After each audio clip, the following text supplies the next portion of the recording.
DYFI സംബന്ധിച്ച് അതൊന്നും ഒരു വിഷയമല്ല.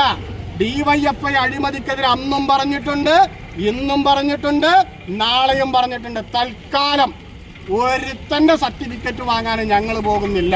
മനസ്സിലായില്ലേ?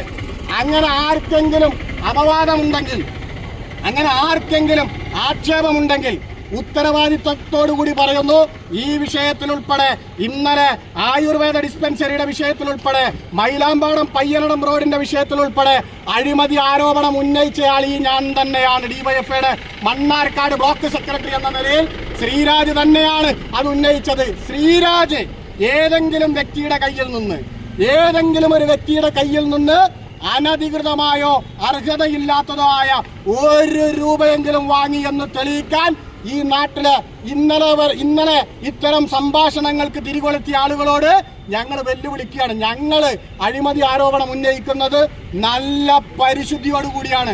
ഒരാളുടെ മുമ്പിലും തലവണയം വെക്കാതെ, ഒരാളുടെ മുമ്പിലും 1 രൂപ അഴിമതി വാങ്ങാതെ, സ്ഥിരസൗഹാർദ്ദമില്ലാത്ത ഒരാളുടെ കയ്യിൽ നിന്ന് ഒരു ചായ പോലും വാങ്ങി കുടിക്കാതെയാണ് ഞങ്ങൾ ഈ പൊതുപ്രവർത്തനം നടത്തുന്നത്. അങ്ങനെയല്ല എന്ന് തെളിയിക്കാൻ ഞങ്ങൾ വെല്ലുവിളിക്കുകയാണ്.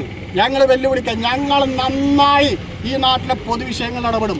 അപ്പൊ ഇപ്പൊ പലരും പറയുന്നത് മണ്ണാർക്കാട് പഴയ മണ്ണാർക്കാടല്ല എന്ന നിലക്കാണ്. അല്ല, ആർക്കാ തർക്കമുള്ളത്? മണ്ണാർക്കാട് പഴയ മണ്ണാർക്കാടല്ല.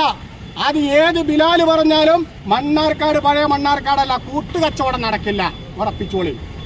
അരിയൂർ ബാങ്ക് ഉൾപ്പെടെ ഈ നാട്ടില് രാഷ്ട്രീയമായ അവിശുദ്ധ സഖ്യത്തിന് പഴയ കാലത്തെ പോലെ ഒരു സാധ്യതയും ഇല്ലാതാക്കിയിട്ടുണ്ട് മണ്ണാർക്കാട്ടെ പാർട്ടി.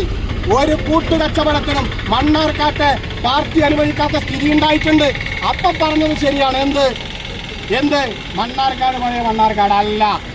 അപ്പോ പിന്നുള്ള ചോദ്യം എന്താന്ന് വെച്ച് കഴിഞ്ഞാൽ, ഞങ്ങളെ സംബന്ധിച്ച് ഞങ്ങൾ അഴിമതിക്കെതിരായിട്ടുള്ള പോരാട്ടവുമായി മുന്നോട്ട് പോകാൻ തീരുമാനിച്ചവരാണ്.